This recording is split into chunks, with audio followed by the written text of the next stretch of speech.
Hi, it's Rachel McGuinness here from Wake Up with Zest again, and on this video I'm going to share with you my top tips on how to make sure you're getting great sleep. Sleep is in my mind the number one thing you should focus on for your health. I guess I'm biased as I love talking about sleep, it's my passion. And did you know that we spend 1/3 of our life asleep?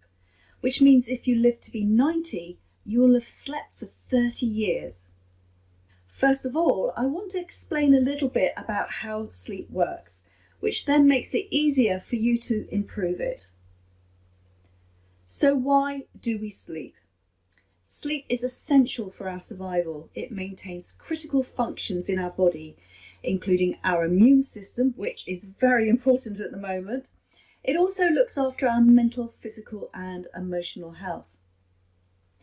Many things happen when you're sleeping, especially during deep sleep, which makes up around 20% of your night's sleep. Your brain does a detox during this time, and your brain cells shrink down and fluid comes up from the spine, and it shampoos in between the brain cells to flush out a build-up of a sticky plaque called amyloid beta. And when you don't sleep properly, that's why you get that foggy, muzzy feeling and you find it difficult to focus and concentrate. Free radicals, the cells that can potentially cause cancer, get cleaned up. Cells, tissues and muscles are repaired and renewed. It's when the regulation and reset of your blood pressure, metabolism, hormone, digestions and immune system happens. Your brain is doing its backup and consolidating experiences and learnings from the day and deciding what to keep and what to junk. Then during REM, or rapid eye movement sleep, these memories are transferred from short-term storage into long-term memory storage. If you don't get enough sleep or good quality sleep where you wake up feeling refreshed, you're increasing your risk of things like anxiety, which could lead on to depression. You're also increasing your risk of high blood pressure, strokes, heart disease and heart failure, type 2 diabetes, some forms of cancer, Alzheimer's and dementia. That list is enough to encourage you to get a great night's sleep. Humans are diurnal, not nocturnal. They're hardwired to sleep in the hours of darkness and be awake in the hours of daylight. Our body clock follows an approximate 24-hour cycle called the circadian rhythm, which is what nature works to. If we stay up all night, maybe several nights in a row, or we work night shifts, it can have a serious impact on our body clock and also our health. And did you know we actually sleep in 4 stages? Very light, light, deep and REM sleep or rapid eye movement sleep. And we go through each of the 4 stages in 90-minute cycles. And the first couple of cycles are predominantly deep sleep and then they tail off to more REM sleep as the night goes on. So if you have a sleep tracker, you'll be familiar with this type of graph. So how do you improve your sleep? Well, you have to watch out for the sleep thieves, and there are a few of them. Sorry to be a killjoy on this one, but alcohol may seem like a great idea to help you get to sleep as it is initially a sedative, but the only thing is that it wears off, waking you up in the middle of the night, leaving you dehydrated and needing frequent visits to the loo. It also messes around with the filing of your memories from short-term to long-term memory storage. Reduce your caffeine intake if you're having difficulty sleeping. Caffeine not only is found in coffee, but in tea, green tea, chocolate and some fizzy drinks. So either cut it out completely or stop drinking caffeine around 6 to 8 hours before sleep time so that it's completely out of your system. And that goes for eating chocolate too. Step away from your tech. That's your mobiles, tablets, laptops, desktops, at least 60 minutes before bedtime to allow your brain to relax. Blue light from all those screens can wake up your brain, making it think it's daytime and disrupt your sleep. Plus, whatever you're looking at on your screens will either stimulate you or stress you.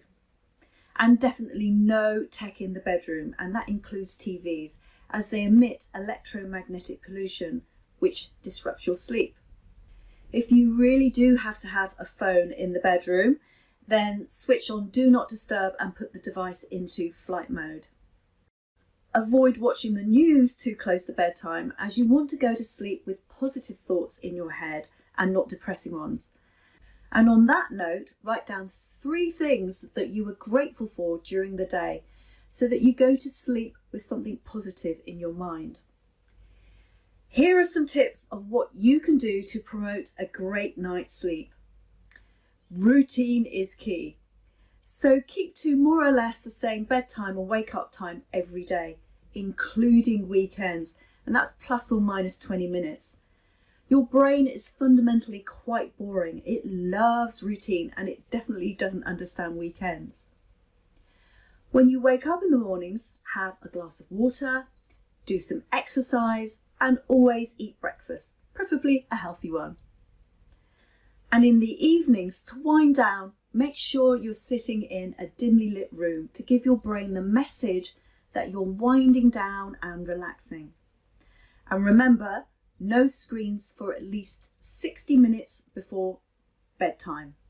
I often get asked if it's okay to read off a screen, such as a Kindle, and that's absolutely fine as long as the screen is turned right down and it's not bright. So what is the magic number of hours to sleep? Well, it's dependent on the individual and also their age. But Professor Matthew Walker, who wrote the brilliant best-selling book, Why We Sleep, recommends creating an 8-hour window. Now, I've been following his advice for about a year now, and the length of time that I actually sleep has increased. To create the perfect environment to sleep in, your bedroom needs to be dark, quiet, well ventilated and cool. And the optimum temperatures to sleep in are 16 to 18 degrees centigrade. The bedroom should have 2 functions only, both beginning with S, and one of them is sleep. Also, reading in bed is fine. This is my bed. I recently moved and gave the sleeping department a complete overhaul.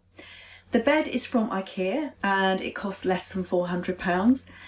We did quite a bit of research on mattresses and we bought one online, one of the 100-day trial ones, and this one is Leesa, L-E-E-S-A, and we bought it during the Black Friday sales and it cost less than £600 for a king size.